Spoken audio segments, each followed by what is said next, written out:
An effective late notice policy may mean you never actually have to charge a fee. I'll show you how.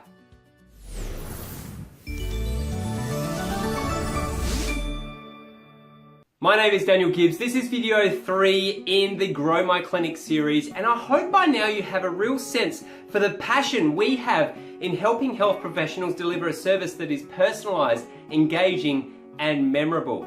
It's the client experience model, and it is so beneficial for everyone, the clients, your team and your business. In this video, we're talking about the 4th key process to get right in your business in order to grow your clinic beyond anything you can imagine. And it's all around late notice cancellations. Now, a lot of health professionals cringe at this point here because they think, why should I charge for a consultation that hasn't actually been delivered? Well, look to other industries such as the hotel industry or the airline industry. What happens if you cancel a flight? You still have to pay. It's kind of accepted. But what I'm going to tell you is that if you follow these steps, you may never actually have to charge a fee, and you won't have people missing their appointments at late notice. Stick around.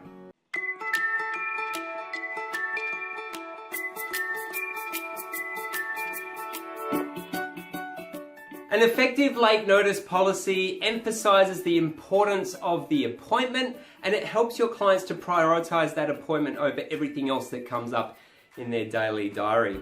It also helps you to set the rules for your clinic, because if you don't set the rules, then someone else will. And often their rules will be different to yours. Missed appointments kill businesses, especially if you've got a culture of perceived indifference. That means the client doesn't actually know that it's important to you whether they show up or not. And of course, the income from missed appointments, the potential loss of income, really adds up. Both you, your staff, and your clients need to understand the importance of this process, otherwise it will never work. So the first thing you need to do is actually write a policy and have it in your business. Write the policy in a way that doesn't mention the term cancellation, because if you use the word cancel, it gives people permission to cancel.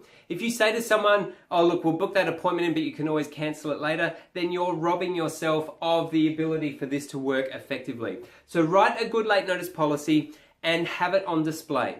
Now, displaying your policy is all about the communication process. Don't be afraid to talk about the policy. That is really key. In fact, one of the main reasons why late notice fees don't work is because we're too shy to talk about it. You may be afraid that you might offend someone. Please, just talk about the policy. You don't actually have to charge it, but if you talk about it, that's the first step. So here is a valuable phone script for you to use in the case of someone ringing your clinic and saying that they're unable to make their appointment. If you use this script, it will have a massive impact on the number of people who actually cancel. Here it is. I want to help you avoid the late notice fee. Now, this is why it's important to have a late notice fee written, because it's now the third party, the big baddie, and it's not yours, it's just the policy of the clinic. And you want to say, I want to help you avoid this. I want to help you avoid this late notice fee. Are you sure you can't come in today? Now, what that does is it opens up a conversation on the phone where the client says, oh, yes, of course, the late notice fee. How much is that? And then you can tell them how much it is, which is maybe the appointment fee or maybe a portion of the appointment fee. But whatever the case, you've opened that discussion and you give them an opportunity to decide whether they can still make it on the day or whether they will opt to change the appointment and still get charged for it. That is the phone script. That is the simple script that you can implement in your clinic right away, which will massively impact the late notice. We did this in our clinic, and just by simply implementing this script, we saw 80% of the phone calls actually make appointments on the same day at a different time, or actually opt to keep their appointment because they were now aware of the late notice fee. And of those who decided that they couldn't make it, they still got a letter in the post, and that enforcement of the late notice cancellation allowed us the chance to still wow them by actually opting to not charge the fee. So it's really important that you talk about the fee, that you communicate it, and then something happens at every instance where the fee may be charged. Now, the final step, which is really important, is to actually measure the effectiveness of your late notice policy. And it's the missed appointment percentage. It's just a simple calculation of the total number of appointments for that week for the practitioner and the percentage of those that were actually missed. If you can aim to get your missed appointment percentage from 8 to 10% down to 2%, the effect on your business will be huge. Let me show you how. If your average consultation fee is, say, $80 and you have 3 practitioners, then each day there's a potential lost income of $240 if one client misses an appointment per practitioner.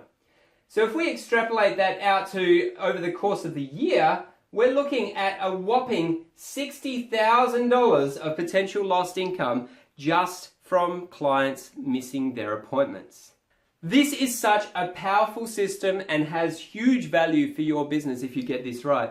And if you combine that with the other 3 systems that we've talked about in terms of growing your clinic, the first one where we're looking at conversion rates, converting those inquiries into actual appointments and the effect that lifting those conversion rates has, considering the value that each client that comes into your clinic has over their lifetime with you. Then we've got the rebooking percentage, where we're looking at trying to improve our rebooking percentage from, say, 60% to 90% where it should be, so you can get optimal health outcomes for your clients.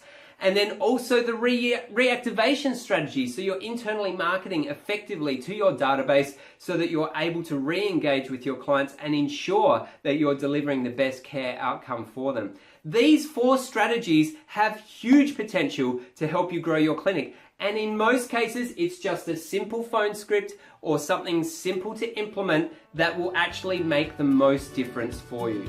Now, if you think that's been good, you haven't seen anything yet, in our next video, I am going to give away the farm. I'm going to show you how to really expand on everything that we've looked at, these fundamental procedures, and actually look at how you can implement so much more into your clinic in such a short time.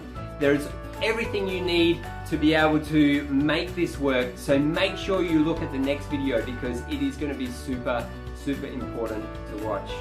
But for now, on behalf of Clinic Mastery, I just want to say thank you again for your time. I hope that this has been really helpful for you, and I look forward to seeing you in the next video. Until then, continue to consult with passion and serve with care.